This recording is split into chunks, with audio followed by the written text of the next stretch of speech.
పిల్లలు ఆటల మధ్యలో అప్పుడప్పుడు వెనక్కి నడుస్తుంటారు కదా, అది చూసి మనం నవ్వుకుంటాం.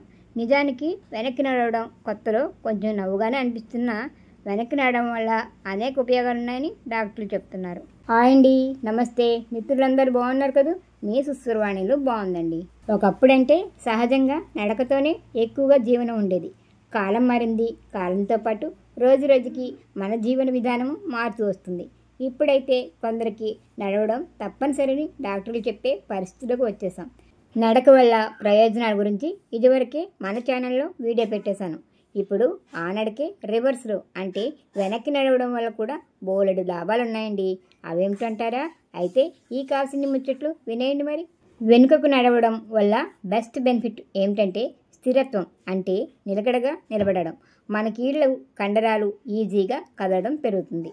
వెన్నునొప్పితో బాధపడే వారికి వెనక్కి నడవడం వల్ల చాలా ప్రయోజనం కలుగుతుంది. అన్నిటికంటే బెస్ట్ ఎక్సర్సైజ్ నడకని వైద్యులు చెప్తారు. మామూలుగా నడవడం పక్కన పెడితే వెనక్కి నడిస్తే ఇంకా ఎక్కువ బెనిఫిట్స్ ఉంటాయని చెప్తున్నారు. మనం బ్యాలెన్సింగ్గా నిలబడినప్పుడు మన శరీరంలోని ఫోకస్, మూమెంట్, అబ్జర్వింగ్ ఇతర సిస్టమ్స్ సహకారం అవసరం అవుతుంది. మనం వెనక్కి నడిచినప్పుడు ఈ సిస్టమ్స్ పనిచేయడానికి మన మెదడుకి మరింత ఎక్కువ టైం పడుతుందట. అయితే మన శరీరం ఇలా చేయడం వల్ల మనకి మరిన్ని ఆరోగ్య ప్రయోజనాలు అందుతాయి. మీరు గమనించారా? వెనక్కి నడిచేటప్పుడు మనం అడుగులు చిన్నగా వేస్తాం. మామూలుగా ముందుకు నడవడానికన్నా వెనక్కి నడవడానికి మన శరీరం ఎక్కువ శక్తి అవసరం. వెనక్కి నడవడం వల్ల ఆరోగ్యకరమైన బరువు ఉండడానికి ఉపయోగపడుతుందట. శరీరంలో బ్యాడ్ కొలెస్ట్రాల్ తగ్గుతుంది. క్రీడాకారులకి స్టామినా పెరుగుతుంది. మోకాళ్ళ నొప్పులు, కీళ్ళ నొప్పులు ఉన్నవారికి రిలీఫ్గా ఉంటుంది. మడమల్లో నొప్పి ఉన్నవారికి వెనక్కి నడవడం వల్ల ఉపశమనం కలుగుతుంది. వెనక్కి నడవడం వల్ల ఎక్కువ క్యాలరీస్ కరుగుతాయి. అధిక బరువు తగ్గాలనుకునే వారికి వెనక్కి నడవడం వల్ల చాలా ప్రయోజనం కలుగుతుంది. అంతేకాదండి, వెనక్కి నడవడం వల్ల ఆరోగ్య ప్రయోజనాలు కలగడంతో పాటు ఆనందం కూడా లభిస్తుంది. వెనక్కి నడవడం అనేది ఫన్నీగా ఉంటుంది. నడవాలన్న కోరికను పెంచుతుంది. వెనక్కి నడవడం వల్ల స్ట్రెంగ్త్ పెరుగుతుంది. వెనక్కి నడవడం వల్ల బాడీ బ్యాలెన్స్గా ఉంటుంది. బ్యాక్ వాక్ వల్ల క్యాలరీలు ఎక్కువగా ఖర్చు అవుతాయి. కాబట్టి అధిక బరువు ఉన్నవారు ఎక్కువ దూరం వాకింగ్ చేయకుండానే తక్కువ దూరం నడవడంతోనే ఎక్కువ క్యాలరీలు కరిగించుకోవచ్చు. వెనక్కి నడవడం వల్ల కండరాలు యాక్టివ్ అవుతాయి. మన పోస్చర్ ఇంప్రూవ్ అవుతుంది.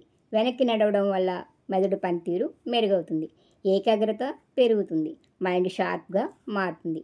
మజిల్స్ స్ట్రాంగ్గా, హెల్తీగా ఉండడానికి రివర్స్ వాకింగ్ హెల్ప్ చేస్తుంది. సాధారణ నడక వల్ల ఉపయోగాలున్నట్టే వెనక్కి నడవడం ఆరోగ్యానికి ఎన్ని లాభాలో కదా. రోజు వాకింగ్ చేసేవాళ్ళు ట్రై చేసి చూడండి. అయితే ముందుకు నడవడం అలవాటైన మనకి వెనక్కి నడవడం కొత్తలో కొంచెం కష్టమైన పద్ధతిగానే అనిపిస్తుంది కదా. అందుకే నెమ్మదిగా అలవాటు చేసుకోవాలని డాక్టర్లు చెప్తున్నారు. విన్నారు కదా, చిన్నప్పటి ఆటల్లో సరదాగా మనం వేసే వెనకడుగులే ఇప్పుడు ఎంతో ఆరోగ్యం అంటున్నారు వైద్యులు. అలాగే వెనక్కి నడవడం అనేది చాలా మందికి అలవాటు లేని కొత్త పద్ధతి కదా.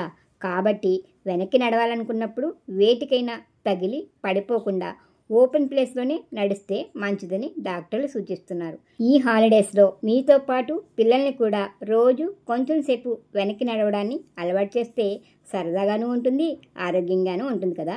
మరి మీరేమంటారు? వీడియో నచ్చితే లైక్ ఇవ్వండి. మన ఛానల్ని సబ్స్క్రైబ్ చేసి పక్కనే ఉన్న బెల్ సింబల్ని క్లిక్ చేయండి.